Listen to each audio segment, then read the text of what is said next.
So here we are. Welcome to Personality Isn't Permanent. If you're here live, feel free to use the chat. You can also, if you're over on Zoom, unmute yourself and speak.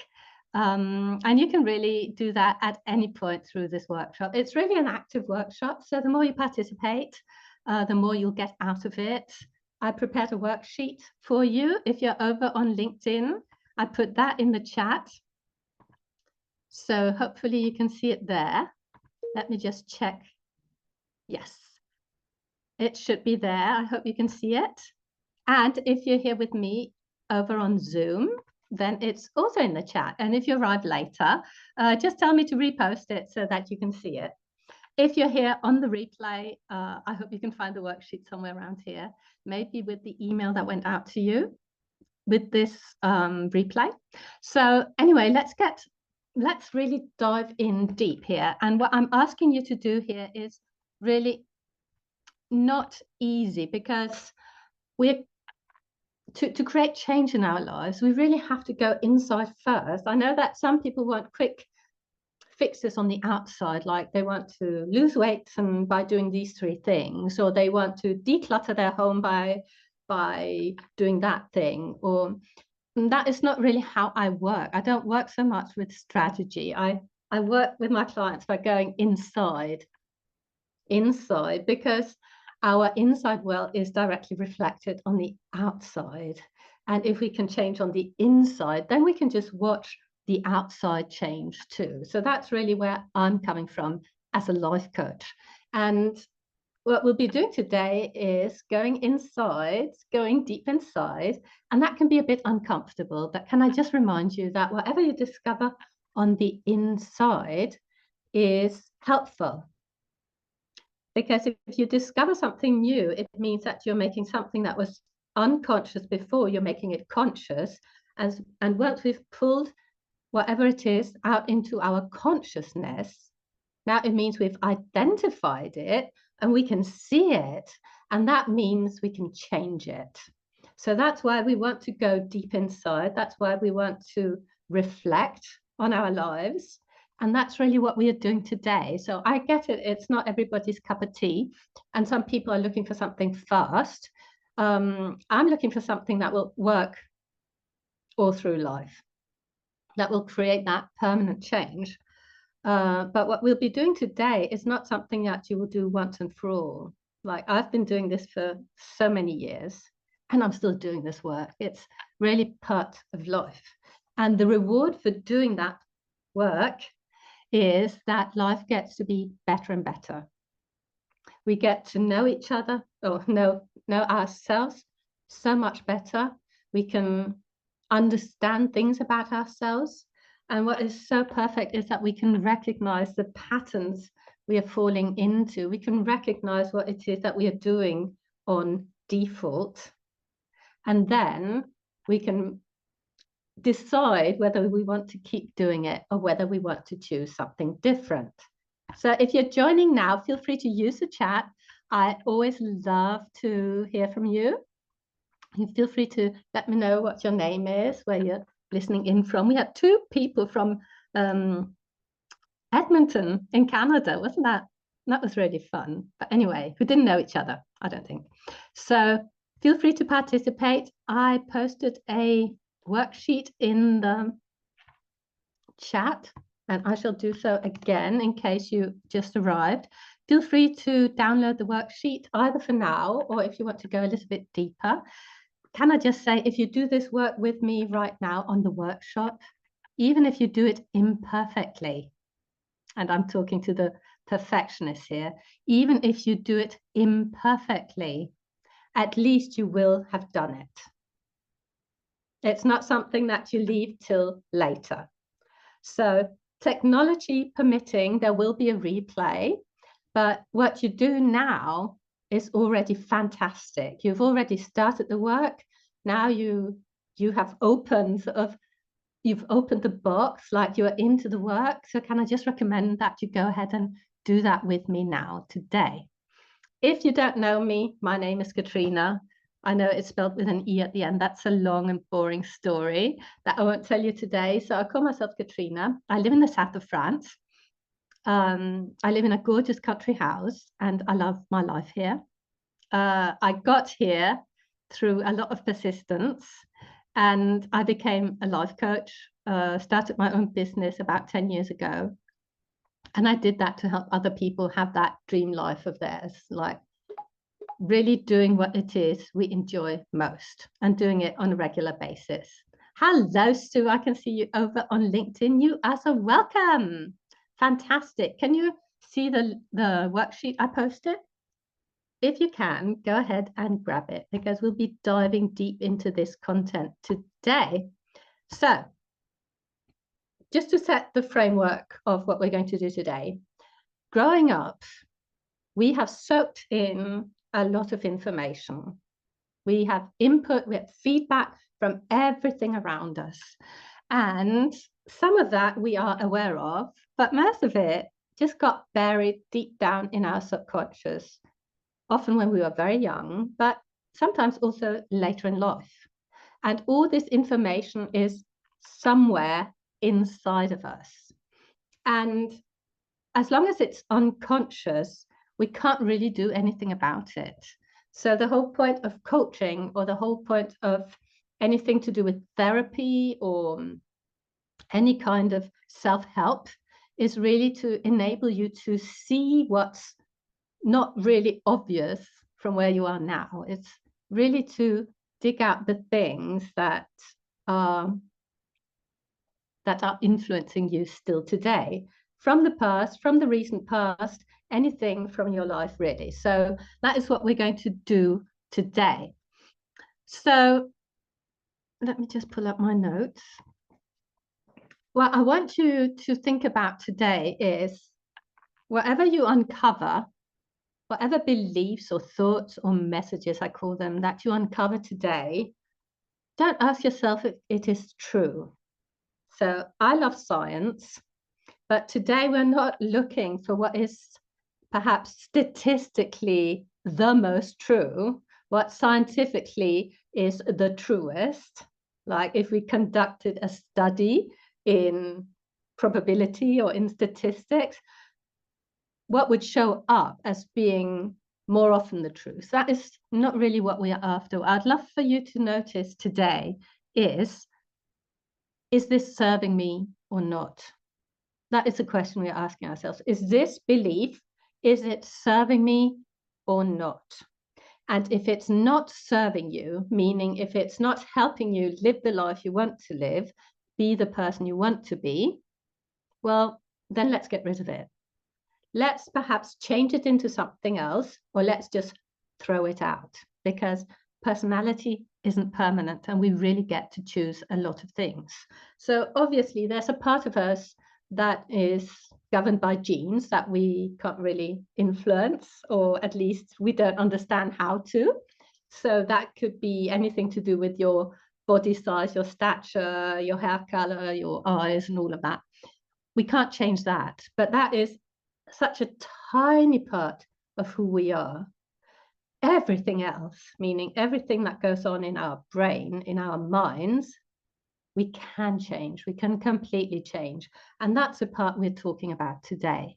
That completely malleable part to us that we perhaps have not taken control over.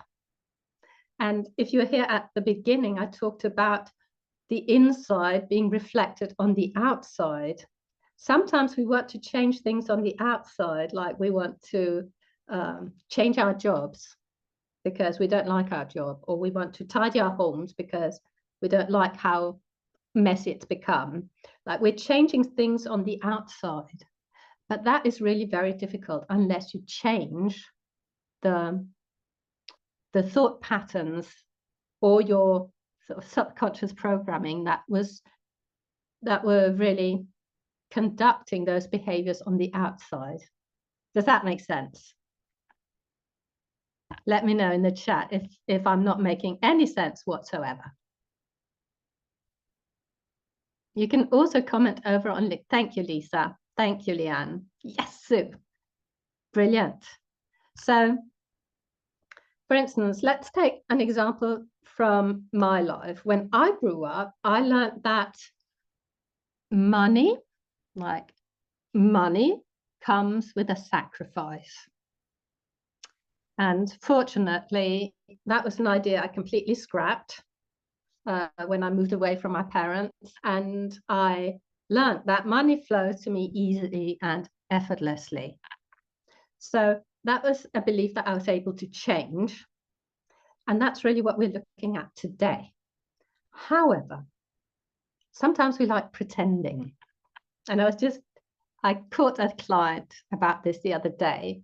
He was pretending to be living the life he wanted, yet I could see he was still not living that dream life we were designing for him. Yet he was saying, "Oh, I'm living this. I really am doing this," and blah, blah, blah.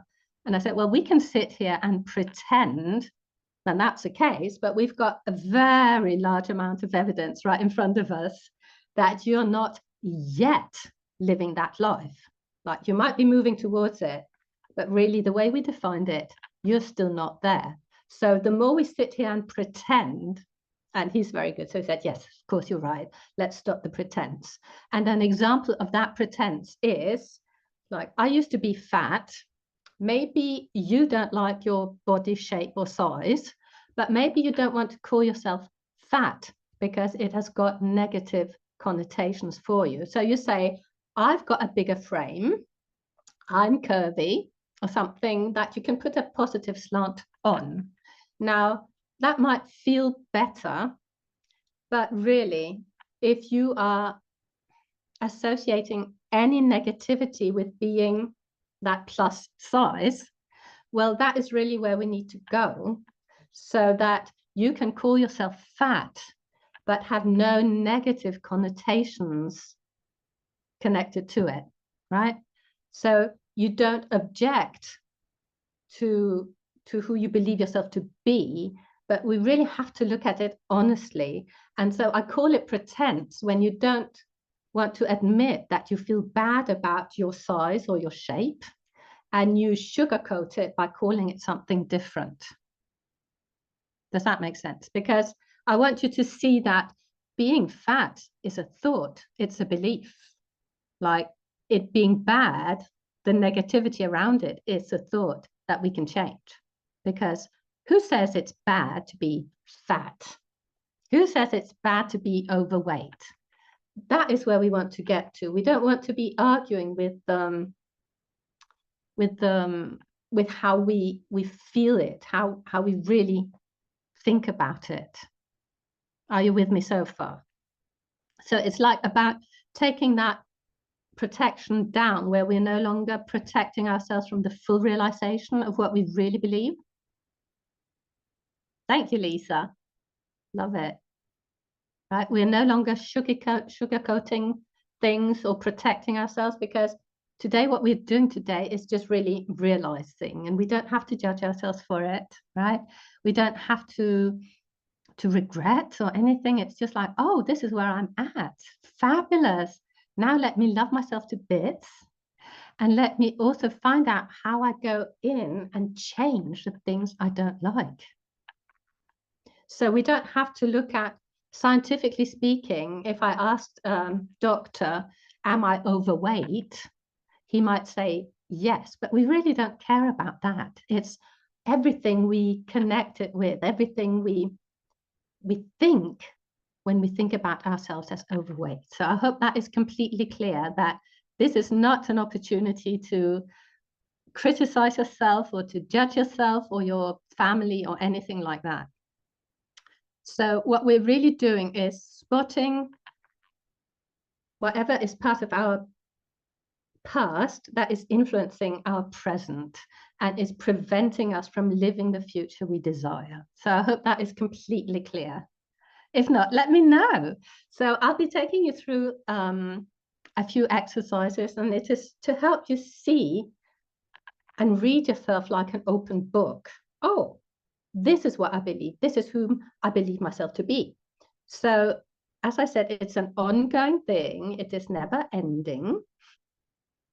And it's gorgeous work, because I think it's so much easier to change myself on the inside than doing a lot of things out in the physical real world, hoping that it will influence me on the inside, right? So, lovely, Leanne, thank you. We are more than just our bodies. Of course we are. Of course we are. We are so much more. And if you're on my email list, I really sent out an email letting you know that I think we don't give ourselves credit where credit is due. I don't think we fully realize everything that we are. And I think that we can decide so much of it. So that's really the point of this workshop. So if you have got your hands on the worksheet, that is perfect. Otherwise, I will be reading out some questions and you can jot things down on your favorite device with a pen and paper on the worksheet, or you can just look at the worksheet. It really doesn't matter. The reason why we want to be writing things down is that it helps us focus. So some people are really good at focusing. Other people have their minds going all over the place very easily, meaning when you try to do one thing, you've got disturbing thoughts come in. And the thing is, when we write things down, we have to focus on what it is we're writing. And that is really the only use of it. So some people like to read over what they have written in the past. I don't. I throw everything out. I don't need the reminder, because the point of my journaling, for instance, or the point of my doing an exercise like we're going to do today, is the awareness. I want to extract the awareness, and that awareness is what I want to keep. I don't want to be keeping a lot of literature about myself. I really don't find that very entertaining.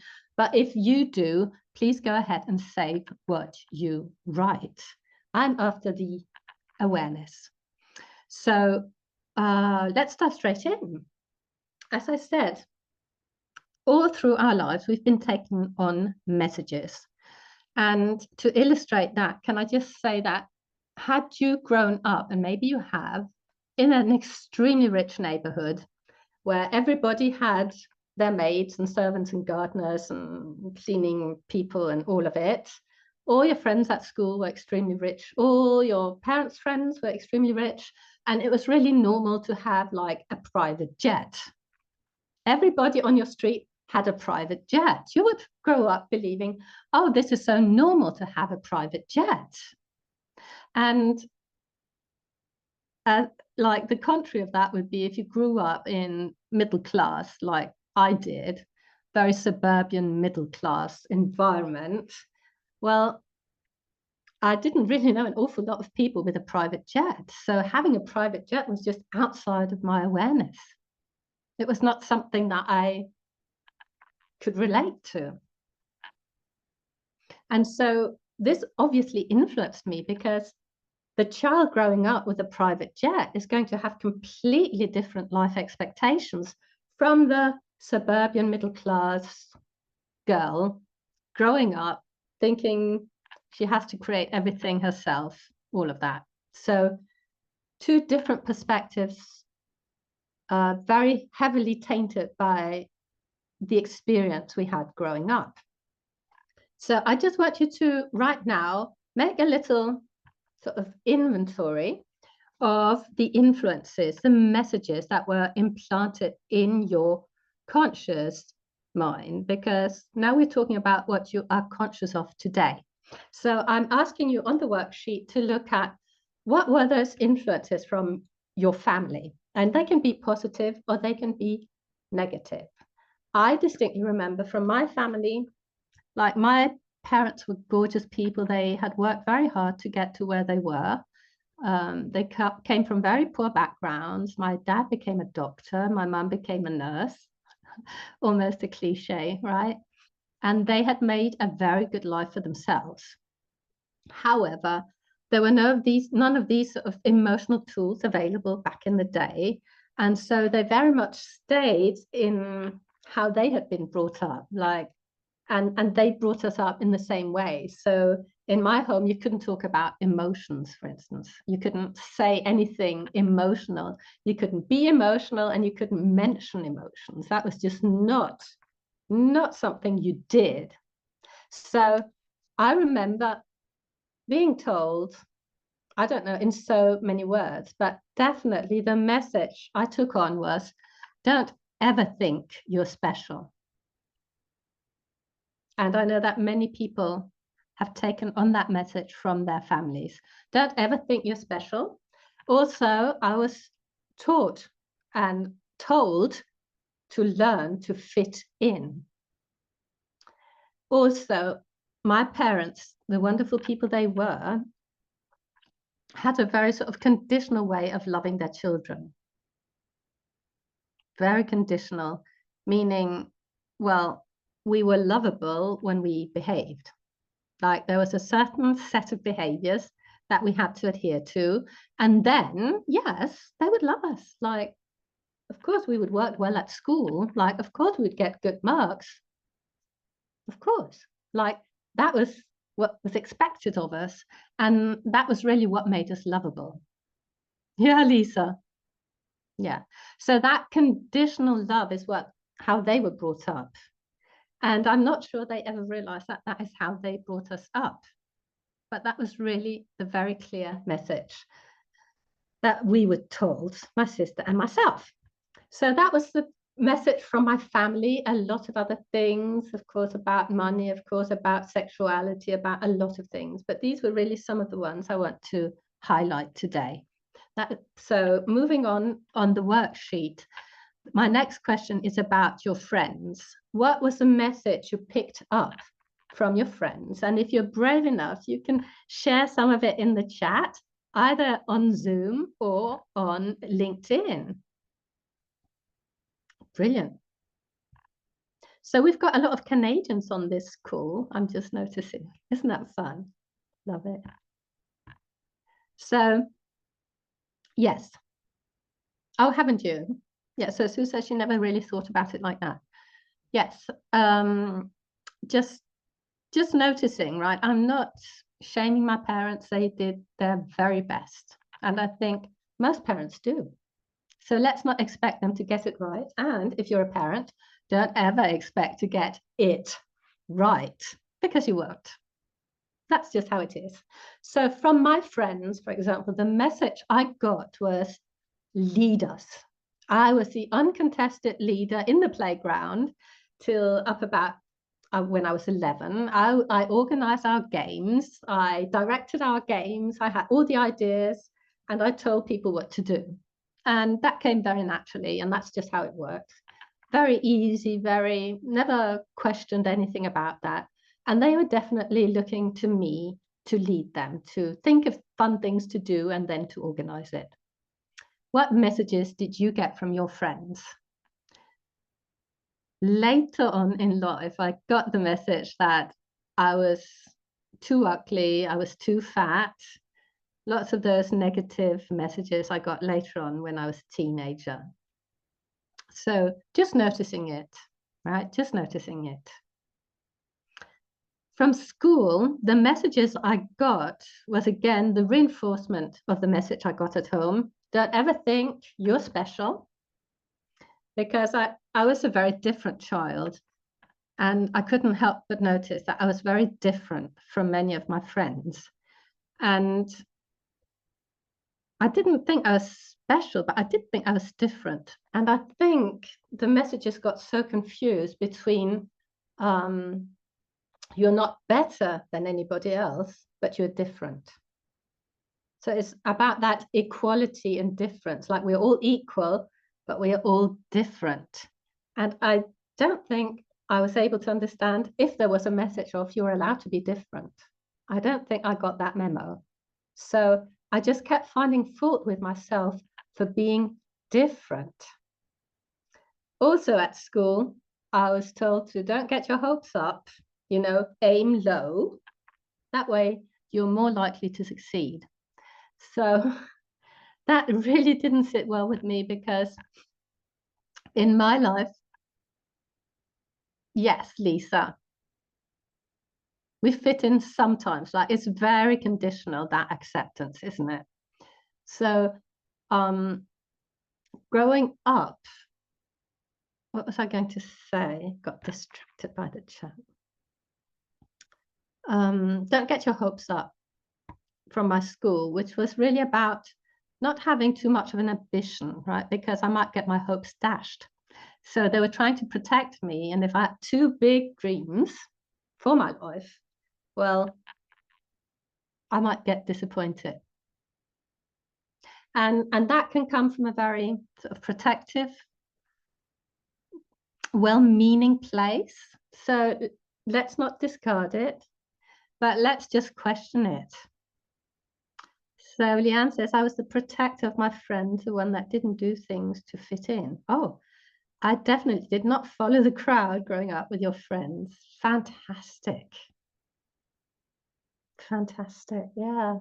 So good. Yeah, I wasn't able to keep fitting in either. I was just too different. But that is not really the object of today. It's just to notice that from school, I got the message that my life would be much more convenient if I didn't have a lot of big plans for it. So aim low and aim to succeed. So yes, Katrina, you can become a secretary, a bilingual secretary, perhaps even. Wow, wouldn't that be nice? I wanted to be an architect. I wanted to be a harpist, a musician. I wanted to be so much that was just far beyond anybody's comprehension, right? And well, I didn't let their "don't get your hopes up" prevent me from discovering more of the world and who I was. So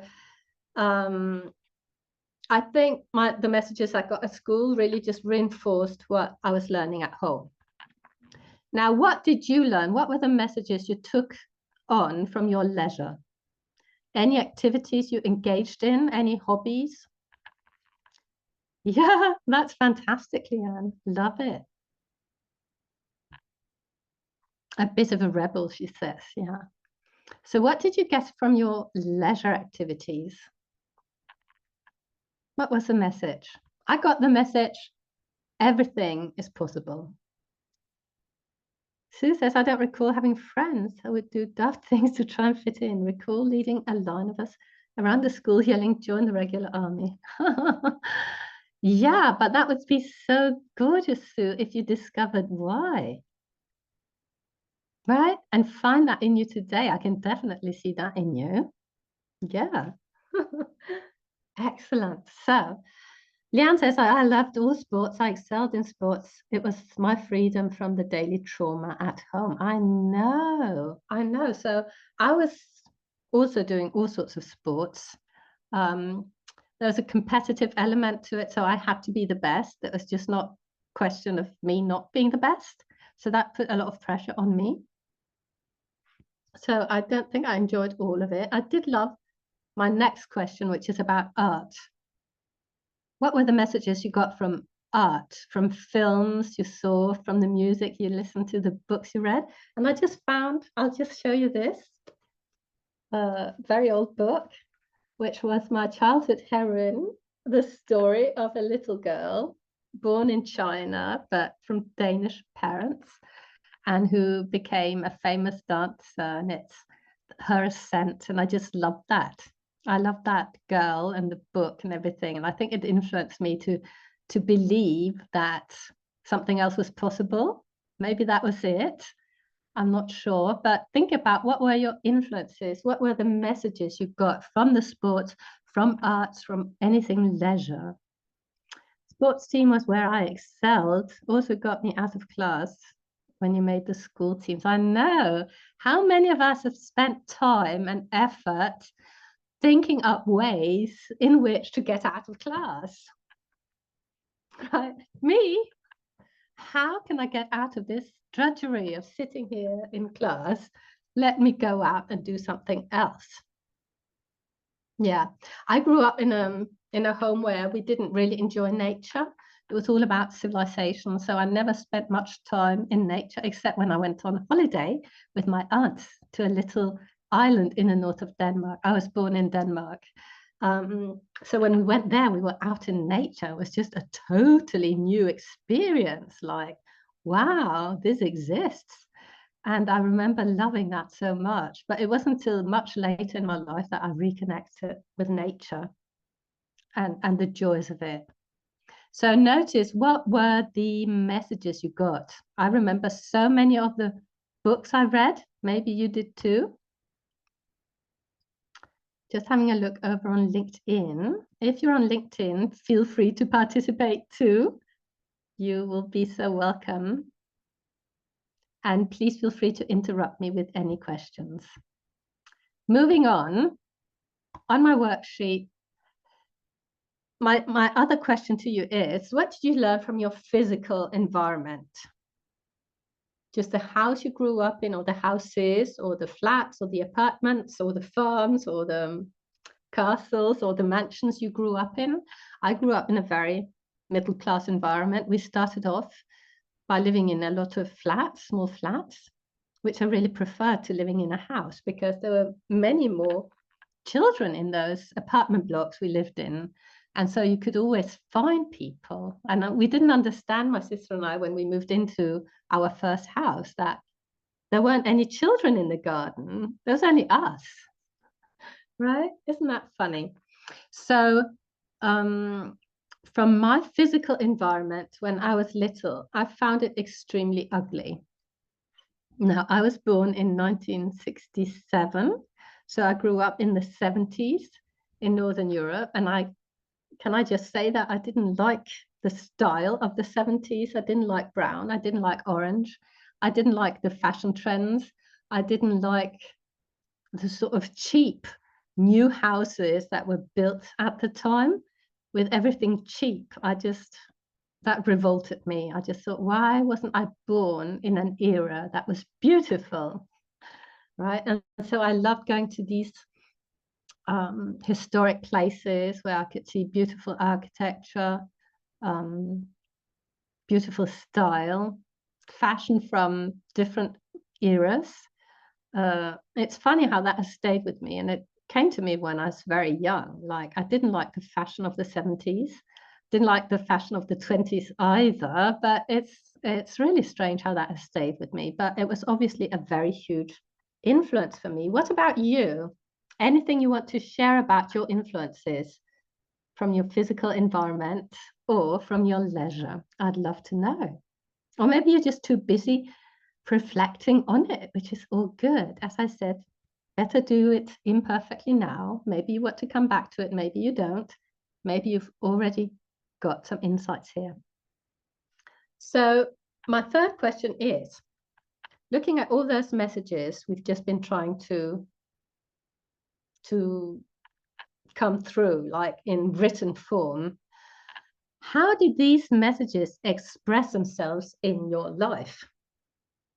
And for me, the expression of these messages that I had integrated, that I had fully adopted, that I had fully taken on was performance and productivity, right?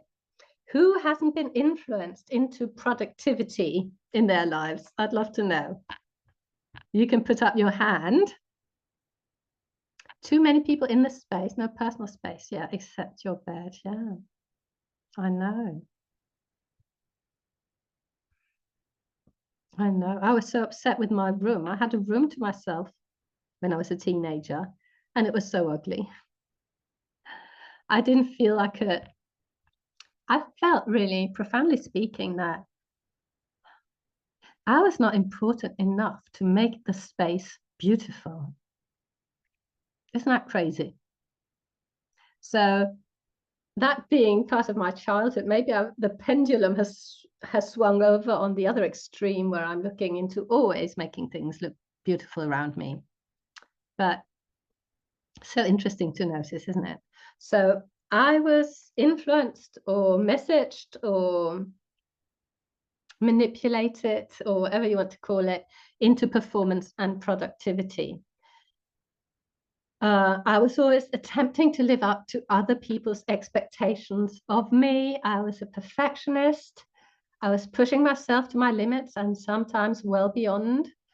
On the positive side, I think I had this deep desire for beauty and a love of learning.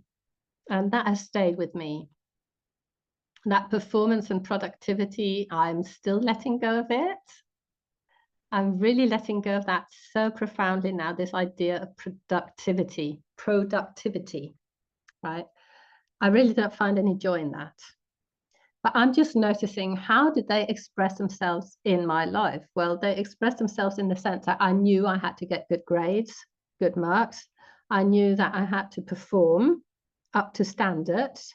I had to be using my time productively. I had to be useful, right? No lazing about, all of that. Those how these messages express themselves. Maybe you can relate to that. Maybe you experience something similar.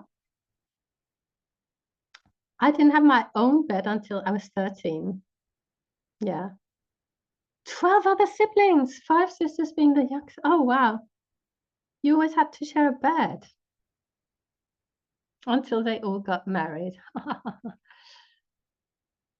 In a queen-size bed. Yes. Wow. You certainly made that happen. Imagine 12 siblings. Number 13. I can't imagine that. Sue says, I temporarily had a room to myself when I was 11 for a couple of months until the twins came along. And then you're expected to share it with them. Can you just sort of notice how those messages got internalized?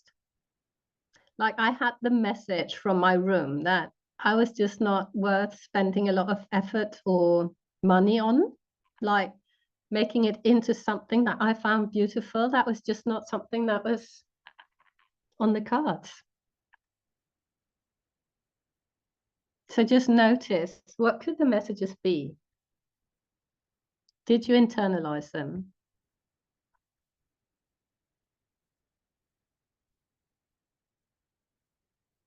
So I go on to ask you, or say that you can also think of these as values you adopted. And I'm talking about how these messages express themselves in your life. The values you adopted consciously or unconsciously. Like, I adopted the value of beauty, but completely unconsciously till much later. I could talk for a whole hour about that, but I won't, as that is not really the object of today's workshop. But just notice, often these have been transformed into values, either conscious or unconsciously. And you can then look up at what you invented your priorities to be based on those messages. I made it a priority to attempt to live up to an ideal. And that was often perfection, like live up to being perfect. So can I just say how disappointed I have been in myself very often for not being perfect? That really took me back for a long, long time. Like, I was just not able to live up to the ideal I'd set up for myself.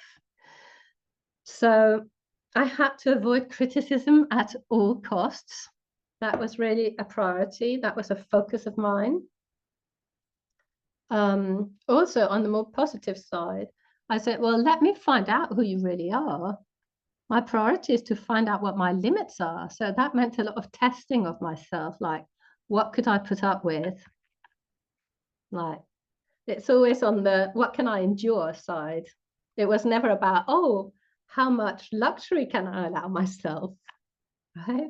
That is not till much later I got that idea into my mind. Instead of thinking, oh, how can I endure? Can I do this? It would be really hard, but can I do it?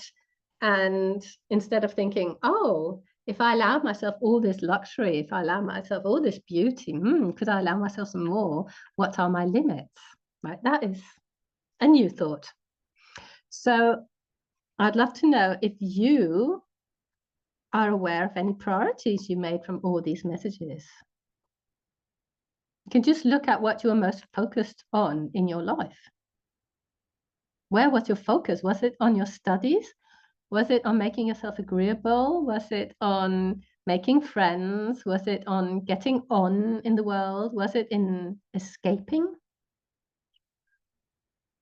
I certainly did a lot of escaping into books, into music. So what was it for you? Feel free to share if it's not too personal. Agreeable people pleasing, yes. Escaping. I know, Lisa, I know. Exactly, yeah. So I go on to ask you on the worksheet, what were your dominant emotions? And they're so good to notice because we've got dominant emotions today too, as we're sitting here, right? We've got these dominant emotions that sometimes are just a habit, but let's really trace them back. I was very doubtful growing up because I think the sort of what we call the core wound was I am unacceptable as I am. So I had to somehow modify myself to be acceptable. So that just always threw me into doubt about everything, doubt about what to wear, what to say. And also this people pleasing element, like, will people like me? What do I have to say to be liked? How do I have to behave to be liked? So I would say one of my dominant emotions was doubt. I don't know about you. Have you got any idea of what your dominant? Yeah, I just wanted to stay out of the way. I know. Talk to me about it. So doubt. I also had this sort of inferiority going on. Like, oh, I have to either be superior or inferior. And I was always trying to place myself on that scale. And I'm sure many people have done that too. So I realize I have to move on a little bit more quickly. But when you look at those dominant emotions, just notice them, right? We're not judging them. We're not finding faults. We're just, noticing. Oh, actually, I made myself wrong a lot of times. So a feeling of wrongness, not fitting in, being unacceptable, doubt, or maybe being extremely happy out in nature on the sports field, or being the natural leader, or whatever it was for you. What were the emotions? Joy, curiosity. I think I had a lot of curiosity too, a dominant emotion. Then my last question to you in this part is, what experiences defined you? And that, of course, can take you out of your childhood, and we're sort of building into your adulthood. Fear of rejection. Yes, Lisa, got it. Going out of childhood towards adulthood, my defining experiences, things I can really remember, there are so many of them, really so many of them that defined me. And I think you can sense what I mean, that defined you, that made such an emotional impression on you that you can still remember them. Sometimes it's silly little things, and sometimes they're huge. What is it for you? I remember an experience of mine growing up. I was never seen. You don't matter. Yes. Yeah. You don't matter. Exactly. Yeah. Something else matters more, right? I get that. So girls belong in the house, not in the field. Okay. I wasn't the favorite. I was the eldest. Yeah. So it's so good to notice, because from having unconscious beliefs, we're now making them conscious. So there's defining experiences. I had some disappointment in myself. That's a very clear memory I've got of, I went to ballet classes. I mean, that has perhaps something to do with this book, right? I went to ballet classes, and I was never told that I was really good at it, but my ballet teacher had apparently asked my parents if they would take me to audition for the Royal Ballet in Copenhagen. And so one evening, when there were people around, my parents asked me, do you want to go to ballet school in Copenhagen?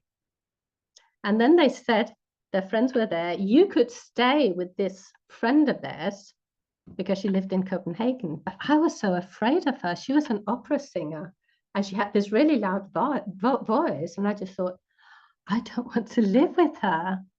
What a horror. I don't want to. So I just said, no. Do you want to go to ballet school in Copenhagen? No. And later on, I just thought, why did you say no? Why did you say no? Because I really wanted that. I really wanted that. So I had so much regret and guilt and shame and disappointment around that for a while. And I think it really defined me. It really showed me that I must always take the opportunity, even when it doesn't look very nice, even if it's fearful. So maybe it served me in that way. I'm not sure. Yes, I know, Leanne. I know. I went to ballet. I was enjoying it until my mother or grandmother called me the fairy. Oh, what? The fairy elephant. That is just cruel. Oh, how sad. Yeah. And maybe that grown-up person said it sort of jokingly or whatever, right? And we take that on and we make so much meaning out of it. And then it becomes an influence in our lives. Yes, you are receiving a lot of support here, Sue. I can't imagine what that must have been like. Yeah.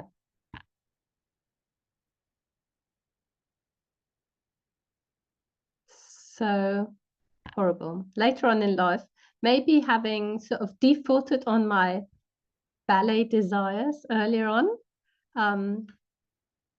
I got up the courage to emigrate to London when I was really young. So maybe it served me in that way. Right? I don't know. Who knows? But anyway, it's just good to notice. So that's what we are doing now.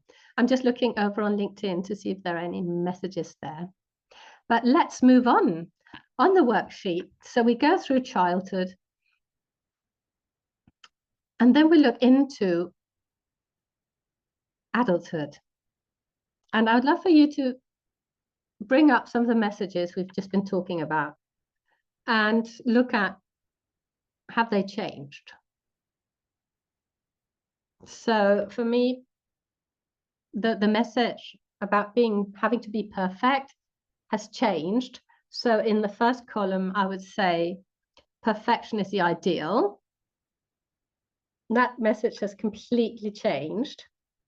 And I now believe that being at my best is how I want to be. And my best, I get to define that. It is not defined by anything exterior. So that message has definitely changed. Also the message, I'm not worth making a fuss about. Like, it's not worth doing anything in my room to make it nice or look good. I'm not worth the fuss has become, I'm definitely worth all the fuss I can make of myself. Like, let me always live in beauty. Let me surround myself with the most beautiful things. Let me have my water in a beautiful glass. Like, let me surround myself with beauty. So that is really what I'd love for you to notice. What has changed? What has changed? And then you can go on, if you've got the worksheet, to think about, how do you think of yourself today as an adult?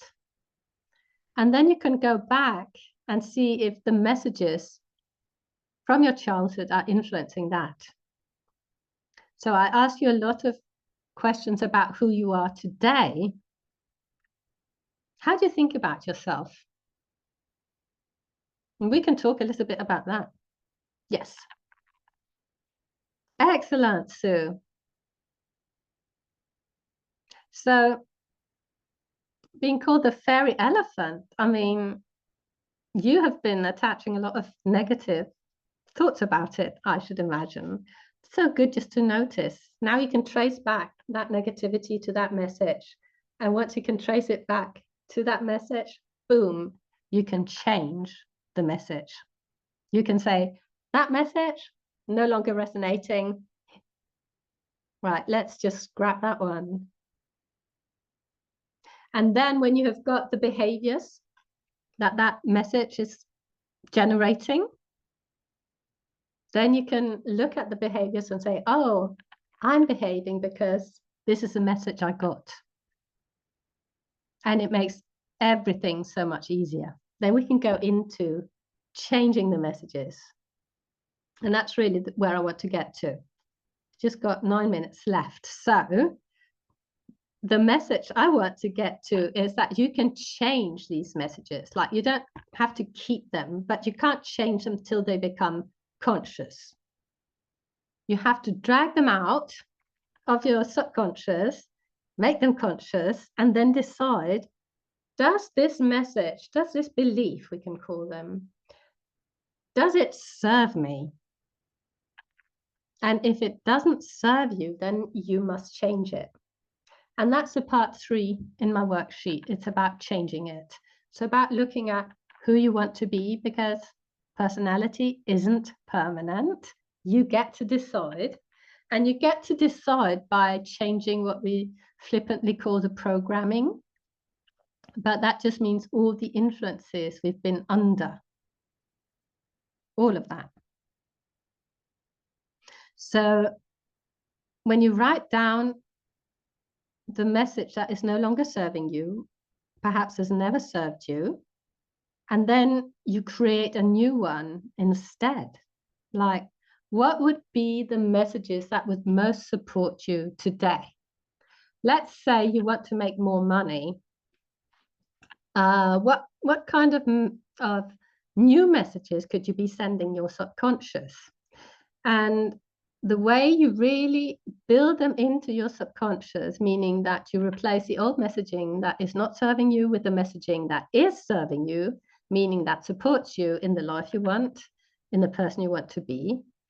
You do that through repetition, and you do that by emotional impact. Now, you could do it by hypnosis and a ton of other ways that I don't even know about. But really, if you want to, I've never been hypnotized, so I don't know. Well, I think I have once, but it had absolutely no effect. So maybe I'm just not very good at it, or maybe the hypnotist wasn't very good at it. I don't know. But it is a possibility, and maybe it's faster. I don't know. But you absolutely can change this yourself. You can, by repetition, auto-suggest new thoughts, new beliefs into your mind. And you can anchor it with emotional impact. So it's when you feel the emotion, when you feel the emotion, your subconscious is jolted, and it's thinking, oh, here's some new information, and it can go in and adopt it immediately. Just adopt it immediately if the emotional impact is high enough. Lisa says, bring the past to the light and replace with real truth. With real truth, yeah, that's with what we choose to think, right? Because is it true?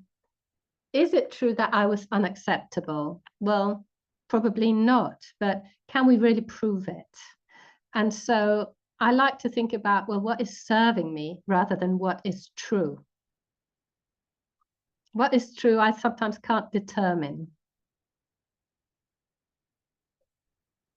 What is true is sometimes so, yes, is sometimes so subjective, isn't it? And what we're talking about, as I said in the beginning, today is so subjective. We're not at all talking objectivity. We're just talking about the emotional part of all of that. Is it serving me? Like, if I think of myself as being highly intelligent, is it serving me? I don't have to go out and take a test to find out if I'm intelligent or not. Is it serving me to think of myself as highly intelligent? I would think it is. So let me just think of myself as highly intelligent. Do I need outside proof for that? No, I don't. I'm just choosing. And I think this is touching on such an important piece in this. And that is, if I have got internal validation, if I can believe myself to be intelligent without having a lot of outside validation in the shape of an intelligence test, an IQ test, or a doctorate or a thesis or something like, which in our traditional world would prove that I'm intelligent. If I don't rely on that, but I can let it be enough that what I believe myself to be is exactly who I am, then we've won the game. We really have. Can you see that? So the real truth, I don't know exactly what you mean, Lisa, but if it's useful for you to think about the truth, go ahead. Or as Leanne says, working with God to renew your mind. I love that. Yes, I love that. So yes, Sue. So I'm just catching up on the messages. Sadly, the message I heard in adulthood is the same. You don't matter. I believe not to the people in my life. When you're raised in severe abuse and often marry it, I'm out of that. Yes. Yes. But can you find an agreeable way, please, of battling those messages? Can you tell yourself, oh, I just have to make them conscious and then I can change them? You can discard them. Like I like to think dismiss, like boom, like you just sort of push it out of existence. Like, oh no, this message is no longer, it's got nothing to do with me. I can go dancing, I can do whatever I like, whenever I like. Boom, out. Right? And the way we start internalizing it is with that emotional impact. Emotion is really how we change our lives. That is a different discussion. That is a different discussion, isn't it? Let me take a look. That is what I do. I tell it. Yes, shut up. Yeah. That's so good. Yeah. And then if you can replace it with something that serves you. So you can think of it as true, as Lisa does. I like, well, with my clients, we look at it as what is just as true. So let's take the example of I'm fat. Yes, what is just as true? I have got a big personality. That is just as true. So we are changing ever so slightly. We're making sure that it's still believable. It's not that I'm the skinniest person on the earth, which we can't believe unless we are delusional. So I've got a big personality. I used to think a big personality needed a big body. Now I'm ready to revise that idea. I'm ready to believe. I'm ready to practice believing. I can have the body of my desires. I can have the personality and it will fit in with whatever body I choose to have. Like we can work on this ever so gently. I can say a joke, I'm fat, you ugly. I can die. Yeah. Yes. Laughter is such a good remedy to many things, isn't it? But let's not have it camouflage anything. It's like when I talk about escape. Let's not escape into too many Netflix series and too many books and everything. I mean, I know it's a relief, and we sometimes need that relief. We sometimes need relief in food, in shopping, in whatever. But let's just recognize that it is a coping mechanism, and sometimes we indulge in it, and that's just how it is. We can also look at what is driving that coping mechanism. Can take a really good look at it, and then we can modify it. Yes. Okay, if it helps you, Leanne. Life-saving, she says, yes. So good. So this is what I help my clients do. We go deep into the subconscious. We take out all these things that are preventing them from living the life they want to live. And then we start tweaking them. We start making them into something that supports where they want to go and who they want to be. And that is really what life coaching is about. Life coaching is about taking charge of your life and doing so by becoming aware, or in my sense, becoming aware is really what helps you notice, not just on the outside, oh, I'm overeating, but notice what is driving that behavior. And once you can see what is driving it, it's so much easier to change. And that goes for anything, maybe a lack of earning, maybe overeating, maybe deprecating yourself, maybe putting up with things that are no longer serving you. Lisa says, we claim a thing through its emotional impact. Yes. So we can release it by working out the emotion. Yes, exactly. So I'm all for bringing out all the emotions, like we call that shadow work. So bringing that out in the open, learning how to be with it. And the advantage of that is we normalize it to our nervous system. All these emotions become normal, so we are no longer reacting to them. Okay. Yeah. So good. Emote. Yes. So once we are feeling them fully, which is, I think, what life is about, being able to feel all our emotions fully, not being afraid of them, being able to feel all of them, but detaching the whatever meaning we put on them, right? And that, I think, is where life coaching is helpful, because it allows us to become the awareness. And by that, I mean, we can take a step out of ourselves. We can observe our behavior or our thoughts. We can even observe our feelings.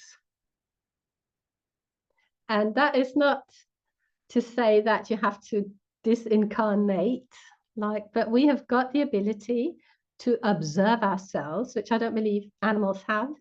Like, can a dog observe its behavior? I'm not sure, but we can.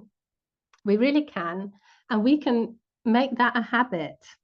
And the advantage here is that we don't get caught up. We don't get caught up in the emotion of things. We can feel the emotion deeply. We can feel the love. We can feel the joy. We can feel the grief. We can feel the disappointment. But you're not making it mean anything. It is an emotion. And then we can use our intellect to make sense of it, because our intellect wants to understand, doesn't it? Of course it does. That's why it's here. That's why we've got it. And when the two work together, our emotions with our intellect and with our free will and with our behavior, it's like we talk about alignment. And I really think that is what life is about, when we are in alignment with our desires, what our life looks like, who we want to be. All of that is just in perfect harmony. I think that's really where we get to be at our greatest. And I think that's also where we get to feel all of the fulfillment, the freedom, all of it. Because this idea of feeling our emotions is really the freedom I think we are after. I used to think the freedom I was after was to be able to decide my own schedule or where I lived and all of that. But really, I'm recognizing as I'm getting older that it's really the freedom to have any emotion, to feel any emotion and feel it deeply, and not creating a lot of stories around it. I think that is so good. So, yes, the body keeps a score. Absolutely. Cells have memories. Absolutely. Yes. So I hope this has been helpful. I would love to gift you a session with me. I call them a life audit session. And that is if you want to find out what it would be like to work with me. It's not that we're going to coach a lot on you, because we will only have 1 hour.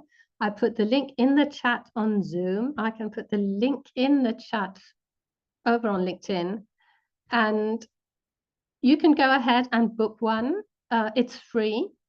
and it's meant to support you in creating the changes you want to create. So it's not about, hang on, I have to find out where I can post this.